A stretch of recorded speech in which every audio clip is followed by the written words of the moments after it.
আসসালামু আলাইকুম।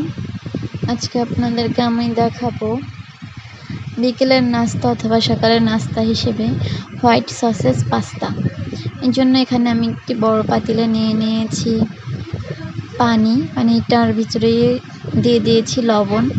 এবার পানিটা ফুটিয়ে নিলাম। এবার দিয়ে দেবো আমি পাস্তাগুলোকে। আর এখানে আমি চিকেন নিয়ে নিয়েছি ম্যারিনেট করে। এটাকে আমি রাত্রে রেখে দিয়েছিলাম ফ্রিজে। এটার ভিতরে দিয়ে দিয়েছিলাম গোলমরিচের গুঁড়ো, লবণ, সস, টমেটোর সস, তারপর হয়েছে ওয়েস্টার সস, বিট লবণ, টেস্টিং সল্ট। এটাকে আমি ভেজে নিয়েছি। এবার যে কড়াইতে ভেজে নিয়েছিলাম সে কড়াইতে দিয়ে দিয়েছি 1 লিটার পরিমাণের দুধ। দুধটাকে একটু জাল করে নিয়ে বলক না উঠিয়ে দিয়ে দিয়েছি 1 মুঠ পরিমাণের ময়দাটাকে দিয়ে ভালো করে দুধটাকে জাল করে নিয়েছি। এবার দিয়ে দিয়েছি এখানে গোলমরিচের গুঁড়ো আর অরিগানো হলো একটি পাতা।